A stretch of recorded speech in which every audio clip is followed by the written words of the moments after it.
Coucou tout le monde, c'est Do. Bref, petite discussion entre vous et moi, entre toi et moi. Tu sais, je sais, on y va, on avance. On continue la série 3, l'ésotérisme et les cartes divinatoires. Donc, à quand datent les premiers tarots et oracles divinatoires? Eh bien déjà, pas au 15e siècle. Et pourquoi je te dis ça? C'est par rapport à la création du tarot qui date du 15e siècle du nord de l'Italie. Et ça, c'est la vidéo précédente. Si tu ne l'as pas vue, je t'invite à aller la voir. Donc, de quand datent les premiers tarots divinatoires et les oracles? Alors, à la base, il faut comprendre aussi que tarot et oracle, c'est pas la même chose. Et ça sera aussi une prochaine vidéo juste après celle-là. Enfin bref. Donc vers fin 19e, début 20e, ça a été créé en France. Eh ouais. Où là, on a commencé à mettre des symboles de l'astrologie, des élémentaires. On s'est même inspiré aussi de la Kabbale. On s'est aussi servi j'allais dire, du jeu basique en fait de cartes, hein, etc., etc.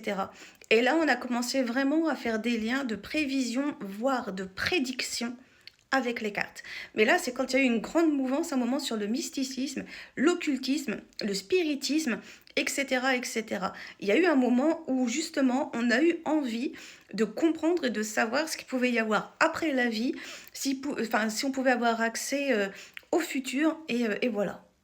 Donc ça, c'est vraiment où je voyais dans le...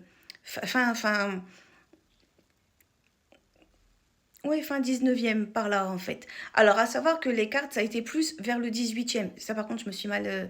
j'aurais pu dire ça dès le départ aussi. Mais vraiment se dire qu'on s'y intéresse, oui, ça, c'est le 19e. Donc, dites-moi si vous étiez au courant. Il faut savoir que, par exemple, il y a eu Madame Lenormand, etc. Enfin, il y a eu... d'autres personnes qui étaient dans les arts divinatoires. Il faut aussi savoir que les rois et les reines adoraient ça, aller voir par exemple Nostradamus, Ruggieri, etc. Enfin, ce que je veux dire par là, c'est que ça a toujours existé des personnes qui savaient, ou en tout cas prétendaient voir des choses.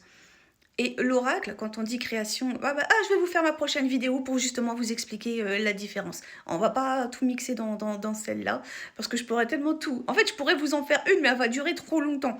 Donc, voilà, celle-là, elle est faite, vous avez compris à peu près.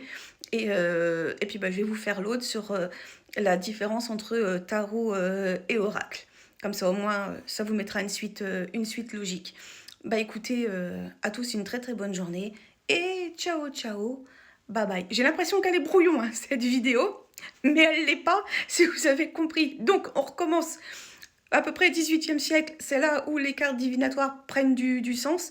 Inspiration, Kabbale, astrologie, les élémentaires et création de symboles. Les oracles, c'est plus vers on va dire, fin de 18e, début de 19e, que ça a été créé, et vraiment où on met vraiment beaucoup de passion et beaucoup d'interprétation, etc. Là, c'est vraiment plus vers le fin 19e, début de 20e. Voilà. Je pense que là, du coup, je suis plus claire. À tous, une très très bonne journée. Des bisous, je vous aime, like, commande, partage. Bref, tu sais, tu connais. Et ciao, ciao, bye bye.